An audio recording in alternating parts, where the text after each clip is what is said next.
In the ancient city of Amanzi, fashion was more than art, it was power. Cloth and color determined rank, authority, and respect.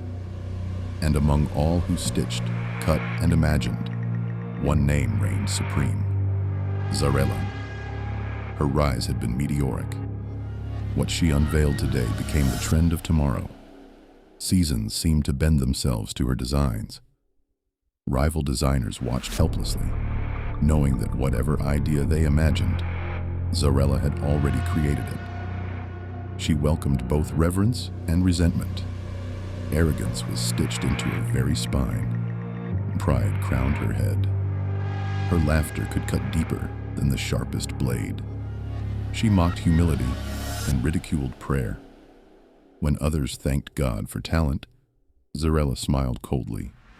"Skill is not given," she once said, in a room of awestruck followers. "It is taken." No one understood the meaning. No one dared to question it. Every full moon, when Amanzi sank into uneasy sleep and the streets emptied as though warned by unseen bells, Zarela left her mansion barefoot. She wore no gold, no perfume, no decoration.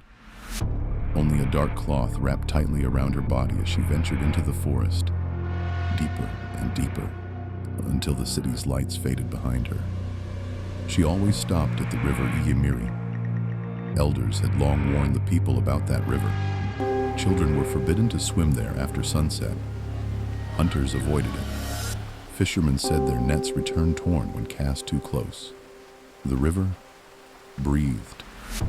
Its surface shimmered as though alive. Beneath its shimmering surface lived Nwanyimiri, the mermaid. She was not the gentle creature of children's tales.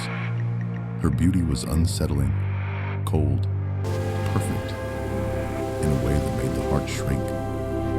Her eyes glowed faintly, like stars drowned long ago.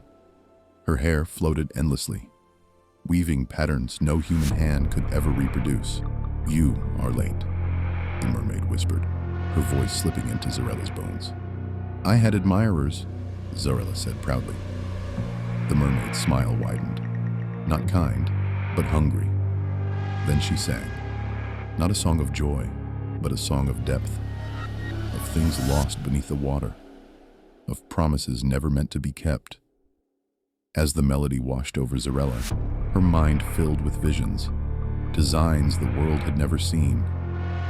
Sleeves that flowed like tides, fabrics that shimmered as though breathing, patterns that shifted subtly when stared at too long.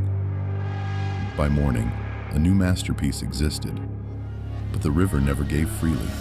Sometimes it demanded hair, sometimes blood, sometimes only whispered vows carried away by the current. "Fame must eat," Nwanyimiri said once, "and pride feeds it best." Zarela never questioned the cost. Soon, signs began to appear. Her workshop remained damp, no matter the season. Mannequins dripped water at night, needles stitched by themselves. Assistants whispered of hearing wet, low humming in the dead hours. One swore she saw footprints on the ceiling. Zarela laughed.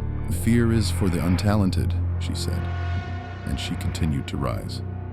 Then came Shanti, quiet, unknown, a humble designer in a small shop beside a church. She prayed before touching cloth, sang hymns while stitching, and thanked God for every finished piece.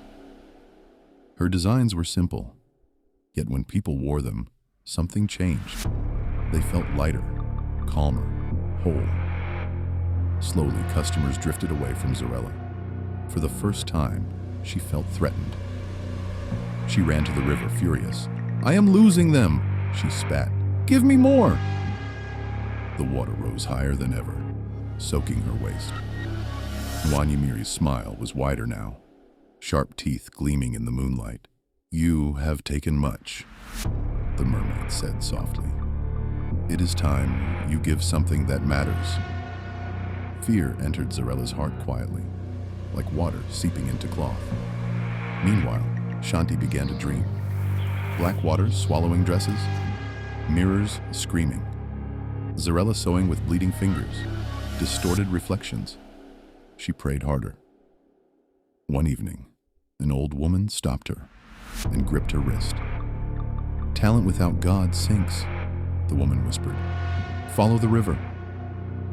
The grand fashion exhibition arrived, the biggest night in Amanza's history. Zarela unveiled her greatest creation yet, a dress that shimmered like liquid moonlight.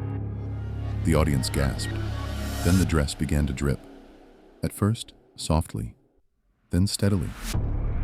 The lights flickered. A foul, unnatural scent filled the air. Mirrors behind the stage trembled. Reflections shifted. One showed a tail where Zarela's legs should have been. A voice echoed through the hall, deep, slow, and hungry. "You wore my gift." In public, the dress tightened around Zarela's body. Fabric pulled like hands. Bones cracked beneath silk. Her scream shattered the silence as the mirrors burst inward, dragging her back like drowning cloth. And then, she was gone.